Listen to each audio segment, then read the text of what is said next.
Buenos dias. Good morning. How are you, Doctor? Thank you for calling us. Of course. Anything I can do to help. Oh, thank you. We have a lot of doubts, though, because I was just telling my partner here that I feel ya quiero consulta gratis. No, I'm not gonna tell you my symptoms, but I'm thinking like I'm catching a cold. But I think it's just a cold. I don't think, because I don't have a fever. My throat really doesn't hurt that much. So I don't know if it would be good for me to go and. And if she has to go, where would she go? Yeah, but if to go and try, I don't know, and test me, I don't know. Should I do that or not? What do you think? No. And let me explain why. So, and I'll also mention that I have a little cold right now, too. So we have lots of viruses going on all the time, and people are always getting sick with colds and flus and influenza that happens every year, for which we have the influenza vaccine. Oh, yeah. So when you get a little bit of a cold, a little bit of a stuffy nose, you may feel a little under the weather, you may have some aches. That's usually just the common cold, and you really don't need to go and see a doctor for that unless things get worse and you can't control your symptoms. So if you needed to go to the doctor for any kind of situation, it would be because things are getting worse. And things like you can't control your cough, or you're having shortness of breath, or you're having a fever that you can't control with medicines like Tylenol or Advil, those would be reasons why you would need to be seen.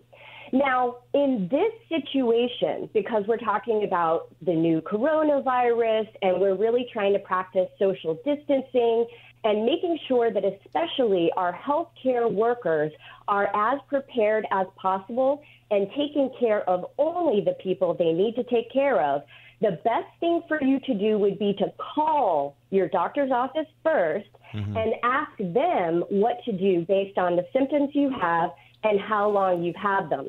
Generally speaking, they'll give you other questions like, have you traveled recently? Did you come from an area where coronavirus is present? China, Italy, different places where we know that there is a large population with coronavirus right now. And if you say no to those questions and they can just give you some treatment ideas for just your symptoms, then you do not need to go into any office or urgent care or emergency room. We really are trying to make sure that only those folks who have very significant symptoms go in, and again, they call first to make sure they know how to do it right. Yeah, that's very important, Doctor. Thank you. Yes, because I mean, we're trying not to freak out, but with everything that we listen and all the things that comes out in the media and social media, you can get a little bit frustrated, actually. But go ahead, Gorrita. Sure. Yeah, Sure. Go ahead. I was just going to say, don't panic. Again, we have had viruses floating around in our world forever. And we always will. There will always be viruses. So you always want to practice, good hygiene, washing your hands, whenever you've done something and you feel like you should wash your hands after it, do it. And when you wash your hands, it's very good to do it for quite a while. I don't know if you've ever sung the birthday song or actually counted to 20 while you're washing your hands, but it really takes a while. But that's the way you can really do it right. And you want to do it with warm or hot water with good soap. And if you really can't wash your hands with soap and water, then you can use hand sanitizer. But the hand sanitizer just isn't as good. It gets your hands kind of all mucked up. And so, the best thing to do is always to go back to washing your hands with good old soap and water. Of course. Estamos en el teléfono con la doctora Miller-Parrish. She's the LA Care Chief Quality and Information Executive. My question for you is, when do you think we're going to have mass testing available so that everybody that feels like they have it or may have it can actually go and get tested? That's a great question. As you know, the testing here in the U.S. has been unfortunately very delayed. And, starting with the fact that the first test just didn't work right, to the fact that really public health was doing most of the early testing. And right now it is being opened up to private companies doing the testing. And just so your listeners know, what you have to do to develop a test is when you have a new virus, you have to be able to detect it correctly with the test, and that has to be tested first to confirm the test is good. Because if we put bad tests out there, it's not going to be a good idea. We're going to get the wrong information, and it's going to be a problem all around. So that's why it takes a little longer to develop a test with a new virus.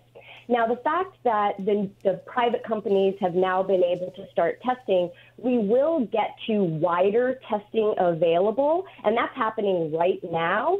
But I will say, going back to what we just talked about before, we still want to make sure that most people who don't need to go into a doctor's office or the emergency room or the urgent care stay at home. Yeah. Really, if you've got mild symptoms, we would like to know what the prevalence or the total number is of who has coronavirus in the U.S. and the world, but right now, it's safer for you to stay at home if you have mild symptoms. Yes. And so with the testing, I'll say that still it will be those who actually go in and appear to need the testing who will get the testing. And it shouldn't be that everybody just decides to go in and get the testing.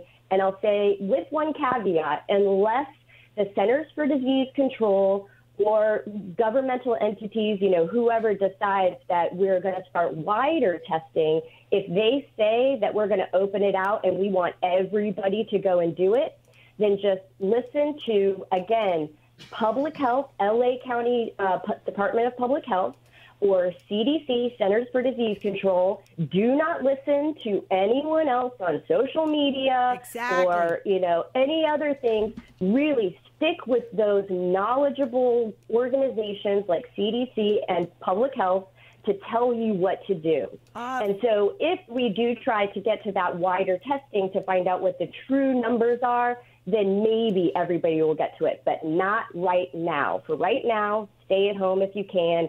Only go in if you call and you are told to come in.